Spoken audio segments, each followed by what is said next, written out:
contra a liberação de atividades religiosas presenciais em todo o Brasil. O julgamento foi suspenso e será retomado amanhã. Os primeiros a falar foram o advogado-geral da União, André Mendonça, e o procurador-geral da República, Augusto Aras. Eles defenderam a liberação de cultos e missas presenciais com base na Constituição. A Constituição brasileira não compactua com o fechamento absoluto e a proibição das atividades religiosas. Não compactua com a discriminação das manifestações públicas de fé. Tanto é assim que remédios excepcionalíssimos da própria Constituição não admitem sequer esse tipo de medida que estão sendo adotadas, medidas que estão sendo adotadas regionalmente. Não há cristianismo, e aqui eu concluo, sem vida comunitária. Não há cristianismo sem a casa de Deus. É por isso que os verdadeiros cristãos não estão dispostos jamais a matar por sua fé, mas estão sempre dispostos a morrer para garantir a liberdade de religião e de culto. É necessário relembrar o lugar da religião no Estado democrático de direito e ter presente que o Estado é laico, mas as pessoas não são. A ciência salva vidas, a fé também.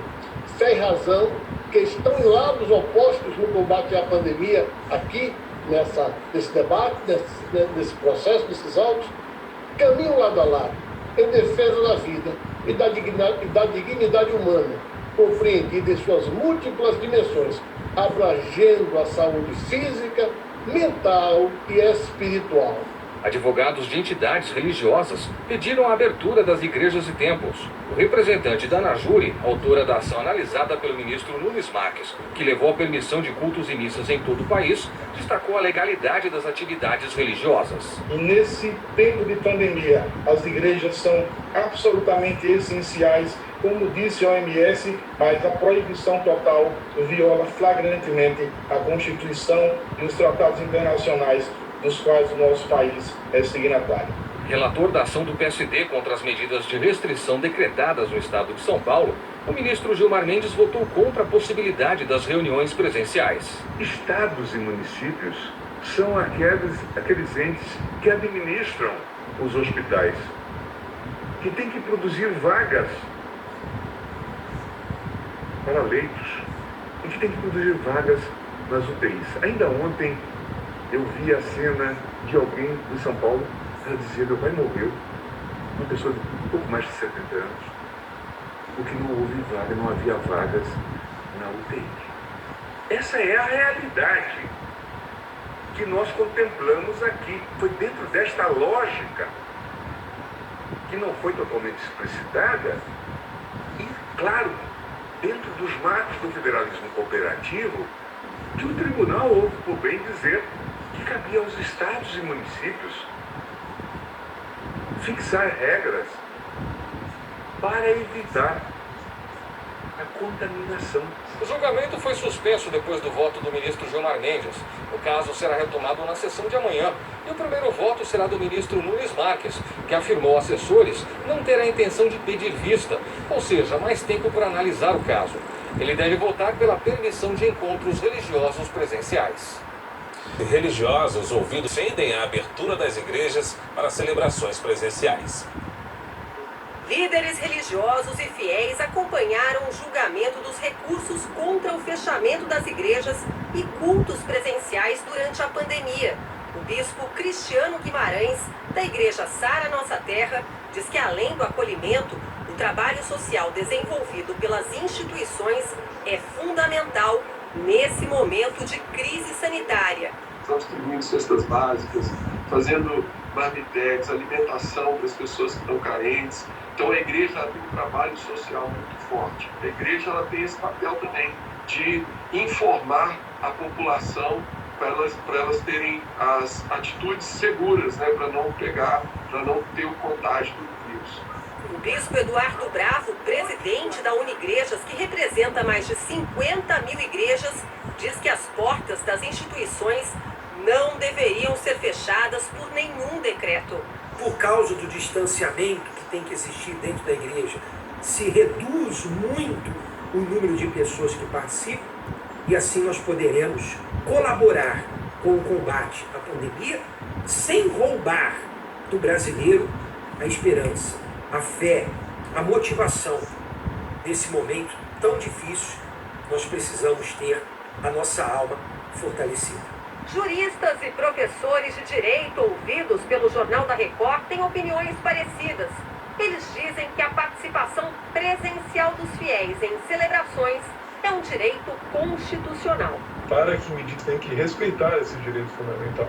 Não quer dizer que não possam estabelecer algumas regulamentações, limitação de número de pessoas por metro quadrado, por exemplo, para evitar aglomerações e outras medidas similares, mas não simplesmente se fechar as igrejas e proibir a realização dos cultos, me parece que não está dentro do que permite a Constituição às autoridades municipais e mesmo estaduais. Para este professor de direito constitucional, tem que se combater a transmissão do vírus, mas a liberdade religiosa é um direito fundamental. Ninguém pode impedir a liberdade de culto, mas eles têm competência para proteger e combater a Covid. Isso sim. Então é aí que entra a relação de uma política pública de combate à Covid com uma restrição de atividades que gerem aglomerações, não só a religiosa. Por exemplo, festas não poderiam estar ocorrendo, restaurantes abertos, etc.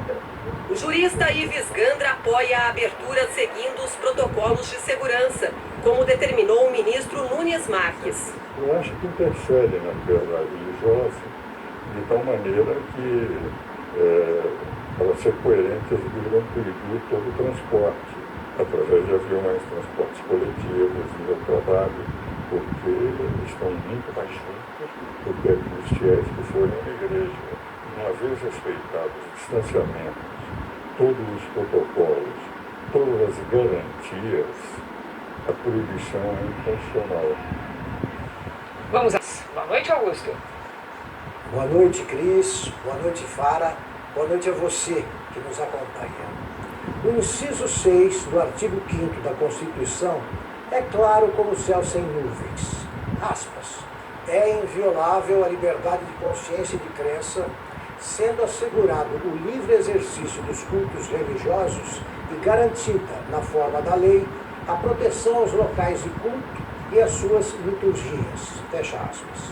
Assim, ao autorizar a realização de celebrações religiosas presenciais, limitando a 25% do espaço total a área ocupada pelos fiéis, o ministro Nunes Marques apenas obedeceu ao texto constitucional sem ignorar normas de distanciamento social indispensáveis em tempos de pandemia. O Supremo Tribunal Federal, portanto, poderia dispensar-se de reservar a sessão desta quarta-feira ao exame de uma questão já decidida pelos constituintes de 1988. Também não cabe à Corte deliberar sobre problemas sanitários. Nem faz sentido permitir que governadores e prefeitos atropelem direitos constitucionais invioláveis para manter fechados os locais de culto. No mundo inteiro, os templos estão abertos e protegidos por medidas preventivas. No Brasil, milhões de fiéis não merecem ser obrigados a esperar, longe dos cultos, que os juízes criem juízo.